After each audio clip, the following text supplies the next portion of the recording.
Hello students, welcome back to debit credit classes with सरिता।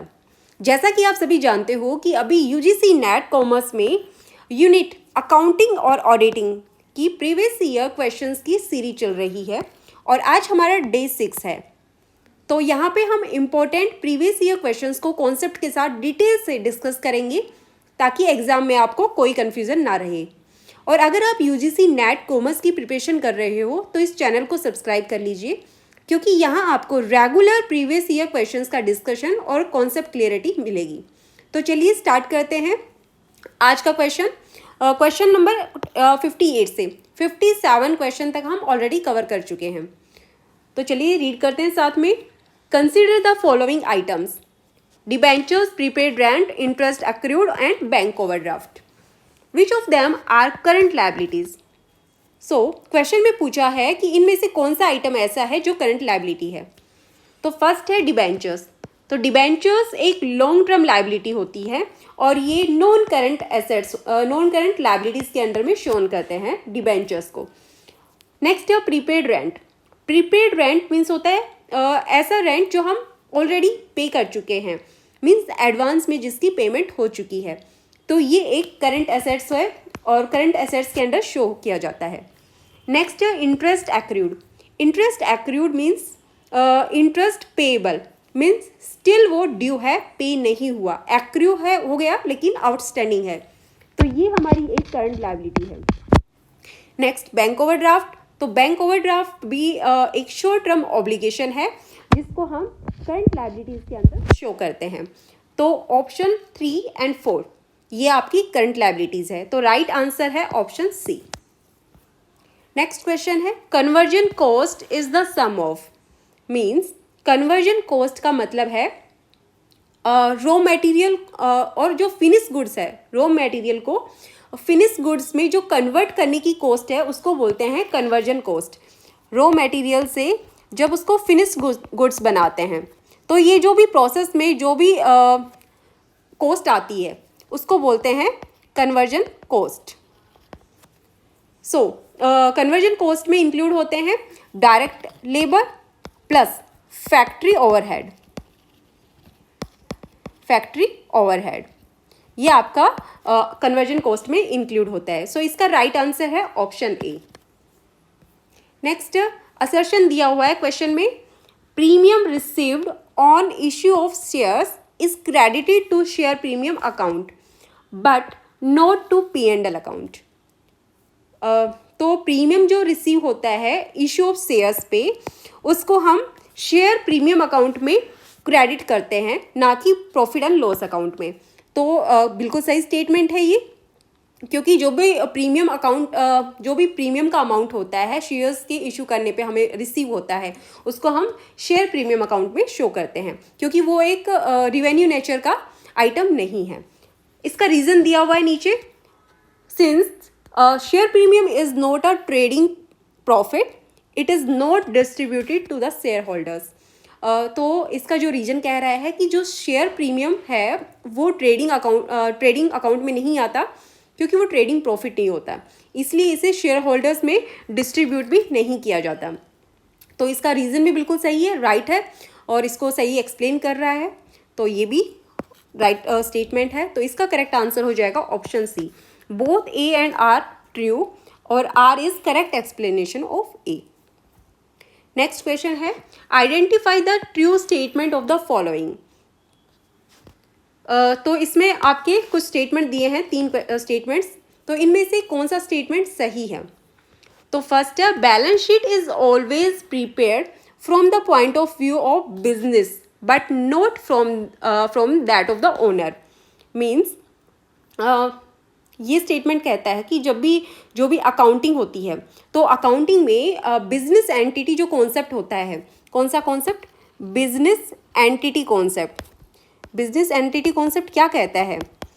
ये कहता है कि जो बिजनेस और जो ओनर है वो डिफरेंट पर्सन माने गए हैं। सो जब बैलेंस शीट बनाई जाती है तो वो प्रिपेयर होती है बिजनेस के पॉइंट ऑफ व्यू से, ना कि ओनर के पॉइंट से। तो ये स्टेटमेंट बिल्कुल राइट है। नेक्स्ट स्टेटमेंट हमारी the financial relationship of the business to its owners is shown in the balance sheet. तो ये स्टेटमेंट भी बिल्कुल राइट है, क्योंकि जो बैलेंस शीट में ओनर्स इक्विटी होती है उसको वो बिजनेस के ओनर को रिप्रेजेंट करती है, ओनर्स इक्विटी। तो ये ऑप्शन भी सही है। Next, balance sheet is always related to a period of time. तो ये ऑप्शन आपका रॉन्ग है। क्यों रॉन्ग है? क्योंकि जब भी बैलेंस शीट बनाई जाती है तो वो किसी स्पेसिफिक डेट पे बनाई जाती है। जब हम लिखते हैं ना इस पे नीचे एज ऑन डेट 31 मार्च लिखते हैं, तो ये एक पर्टिकुलर डेट पे बनाई जाती है, ना कि पीरियड ऑफ टाइम पे, पूरे साल के लिए नहीं बनाई जाती। तो ये स्टेटमेंट रॉन्ग है। तो इसका राइट आंसर है ऑप्शन ए, फर्स्ट और सेकंड स्टेटमेंट्स ट्रू हैं। नेक्स्ट क्वेश्चन है, if opening stock is 10,000, net purchase is 70,000, wages 2,500, carriage inward is 500 and closing stock is 15,000, what is the manufacturing cost. तो इस question में मैन्युफैक्चरिंग कॉस्ट पूछी गई है। ओपनिंग स्टॉक दे रखा है, परचेजेस, वेजेस, कैरेज इनवर्ड और क्लोजिंग स्टॉक। तो जो मैन्युफैक्चरिंग कॉस्ट है उसमें आपके सारे जो डायरेक्ट एक्सपेंसेस हैं उनमें से आप क्लोजिंग स्टॉक को लेस कर देंगे। तो इसका आंसर आएगा 10,000 प्लस 70,000 प्लस 2,500 प्लस 500 और माइनस कर देंगे क्लोजिंग स्टॉक 15,000 का। तो इसका राइट आंसर आएगा ऑप्शन सी। नेक्स्ट क्वेश्चन है, व्हाट डज अ हाई पे आउट रेशियो इंडिकेट्स। मीन्स जो हाई पे आउट रेशियो है वो क्या शो करता है, क्या इंडिकेट करता है। तो जब भी ये कंपनी है वो अपने जो प्रॉफिट्स है उसको रिटेन करने की बजाय रिटेन नहीं करती और जो डिविडेंड है उसको डिस्ट्रीब्यूट कर देती है। रिटेन करने की बजाय क्या करती है, डिविडेंड दे देती है अपने शेयर होल्डर्स को। तो इसका मतलब ये है कि जो मैनेजमेंट है वो प्रॉफिट को प्लॉट बैक नहीं करता। प्लॉट बैक मीन्स रिटेन नहीं करता, तो उसको बोलते हैं हाई पे आउट रेशियो। हाई पे आउट रेशियो मीन्स जो भी हमारा अर्निंग है, ईपीएस है, उसको हम ज़्यादा डिस्ट्रीब्यूट कर रहे हैं ईपीएस को। मान लेते हैं जैसे 10 रुपीज़ पर शेयर हमारा ईपीएस आया है, अर्निंग पर शेयर, और उसमें से हम 8 रुपये डिस्ट्रीब्यूट कर देते हैं एज अ डिविडेंड। तो इसको बोलते हैं हाई पे आउट रेशियो। तो डिविडेंड, इसका मतलब ये हुआ कि management is not plotting back enough profit. इसका राइट आंसर ऑप्शन बी हो जाएगा। नेक्स्ट क्वेश्चन है, which one of the following statement is true. इनमें से कौन सा स्टेटमेंट ट्रू है।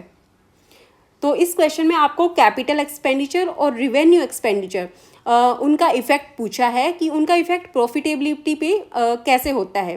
तो आपको इनमें से सही स्टेटमेंट बताना है। तो सबसे पहले मैं आपको बता दूं, जो कैपिटल एक्सपेंडिचर होते हैं वो लॉन्ग टर्म बेनिफिट देते हैं। कैपिटल एक्सपेंडिचर क्या देते हैं, लॉन्ग टर्म बेनिफिट्स। और जो प्रॉफिट ये इनडायरेक्टली अफेक्ट करते हैं। जो भी प्रॉफिट होता है कंपनी का उसको इनडायरेक्टली अफेक्ट करते हैं, डायरेक्टली अफेक्ट नहीं करते। और रिवेन्यू जो एक्सपेंडिचर होते हैं, रिवेन्यू एक्सपेंडिचर ये डे टू डे एक्सपेंसेज होते हैं, बिजनेस के चलाने के लिए जो भी डे टू डे एक्सपेंसेज होते हैं, और ये इसलिए प्रॉफिट को डायरेक्टली अफेक्ट करते हैं, इसलिए हम इनको P&L में शो करते हैं रिवेन्यू एक्सपेंडिचर को। सो इसका राइट आंसर हो जाएगा option C, capital expenditure affect the profitability of concern indirectly and revenue expenditure affects directly. So right answer option C. Next question है, X and Y are the partners in a firm sharing profit ratio in 2:1 and Z is admitted with 1/3 profit sharing. तो X और Y partner हैं और उनका profit sharing ratio 2:1 है। Z को 1/3 profit के लिए इन्होंने एडमिट किया है फर्म में। पूछा है क्वेश्चन में, what will be the new profit sharing ratio of X, Y and Z। तो ये तो आप सबको निकालना आता होगा क्योंकि क्वेश्चन में ये बार बार पूछे जाते हैं इस तरह के क्वेश्चंस। तो Z का शेयर हो गया 1/3 और रिमेनिंग पार्टनर्स के लिए कितना बच जाएगा शेयर, 1 - 1/3। तो ये 2/3 शेयर आपका रिमेनिंग पार्टनर्स का है। जब 2/3 को 2/3, तो तो ये आ जाएगा आपका x का 4/9 और y का हो जाएगा 2/3 इंटू 1/3 2/9 और z का तो है 1/3, तो इनको राइट सीक्वेंस में लगाएंगे तो ये हो जाएगा 4, ये हो जाएगा 2 और ये 3 3 जा 9 3, 4:2:3। इसका राइट आंसर ऑप्शन सी हो जाएगा। नेक्स्ट क्वेश्चन है which one of the following will not affect the working capital. इनमें से कौन सा ट्रांजेक्शन ऐसा है जो वर्किंग कैपिटल को अफेक्ट नहीं करता। तो सबसे पहले हमें ये समझना होगा कि वर्किंग कैपिटल क्या होती है। तो वर्किंग कैपिटल का फॉर्मूला होता है current assets minus current liabilities. Means यानी अगर जो करंट एसेट्स या करंट लायबिलिटीज चेंज होते हैं तो वर्किंग कैपिटल भी चेंज होगी। तो फर्स्ट इसका स्टेटमेंट है realisation of cash from debtors. तो यहाँ पे डेटर्स हैं वो कैश में कन्वर्ट हो रहे हैं, डेटर्स से कैश रिसीव हो रहा है। तो क्या हो रहा है कि डेटर्स भी हमारे रिड्यूस हो रहे हैं और कैश हमारा इंक्रीज हो रहा है। तो इससे करंट एसेट्स एक बार कम हुए और दूसरी बार बढ़ गए तो टोटल करंट एसेट्स सेम रहते हैं। तो इससे वर्किंग कैपिटल पे कोई इफेक्ट नहीं आता। तो इसका राइट आंसर है option A. Next, given below are two statements, one labelled as assertion and other labelled as reason. तो असर्शन पढ़ते हैं एक बार।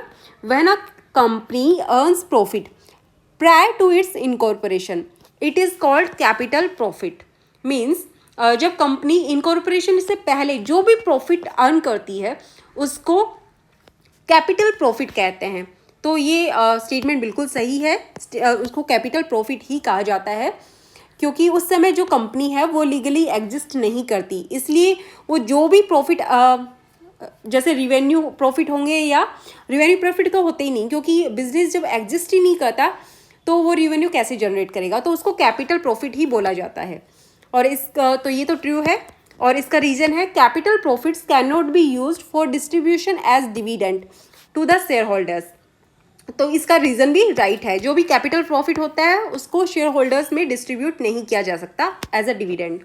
तो इसका जो राइट आंसर है वो है ए इज़ करेक्ट और बी बोथ आर करेक्ट, पर इसका एक्सप्लेन सही नहीं कर रहा, रीज़न इसको सही से एक्सप्लेन नहीं कर रहा। तो ऑप्शन बी इसका राइट आंसर है। नेक्स्ट क्वेश्चन है reconstruction of a company take place when. Means question पूछ रहा है कि जो कंपनी है उसका जो रिकंस्ट्रक्शन कब किया जाता है।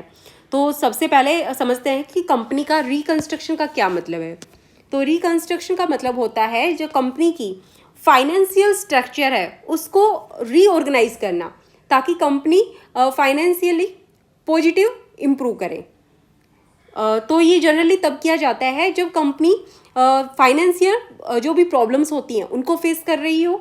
तो फर्स्ट इसका ऑप्शन है the company is under capitalise. Under capitalise का मतलब होता है कि कंपनी अपनी कैपिटल बिजनेस रिक्वायरमेंट से कम है। कंपनी को अगर कैपिटल की रिक्वायरमेंट अगर 10 लाख की है वहाँ कंपनी की कैपिटल 8 लाख ही है, तो अंडर कैपिटलाइज है कंपनी। तो इस सिचुएशन में कंपनी को कैपिटल स्ट्रक्चर को चेंज करना पड़ सकता है, इसलिए ये ऑप्शन बिल्कुल सही है। Next, company have incurred heavy losses which must be return of. तो जो अगर कंपनी को बहुत सारे हैवी लॉसेज हो रखे हैं और बैलेंस शीट में अक्यूमुलेटेड लॉसेज काफ़ी ज़्यादा हैं तो उस केस में जो कंपनी के लॉसेज हैं उनको राइट ऑफ करना पड़ेगा और फाइनेंशियल पोजीशन हो उसको इम्प्रूवमेंट करना पड़ेगा। तो ये ऑप्शन राइट है, इस केस में भी रिकंस्ट्रक्शन किया जाता है कंपनी का। Next, the company is over capitalised. Means over capitalised का मतलब है कि कंपनी में कैपिटल काफ़ी ज़्यादा है, अपनी जो अर्निंग्स है वो कम है और कैपिटल बहुत ज़्यादा इन्वेस्ट कर रखी है। तो ऐसी सिचुएशन में कंपनी को रिकंस्ट्रक्शन करना पड़ेगा और जो कैपिटल है उसको रिड्यूस करना पड़ेगा क्योंकि ओवर कैपिटलाइज है कंपनी और ओवर कैपिटलाइज में उसकी कैपिटल का यूज़ नहीं हो रहा तो उसको कम करना पड़ेगा। तो ये ऑप्शन भी उसका राइट है। तो तीनों ऑप्शंस राइट हैं, तो इसका राइट आंसर है ऑल द अबव। सो आज के लिए इतना ही। अगर आपको वीडियो पसंद आई है तो प्लीज़ लाइक और अपने फ्रेंड्स के साथ शेयर ज़रूर करें। और अगर चैनल आपने सब्सक्राइब नहीं किया अभी तक तो चैनल ज़रूर सब्सक्राइब करें ताकि लेटेस्ट वीडियोज़ का अपडेट आपको टाइमली मिलता रहे।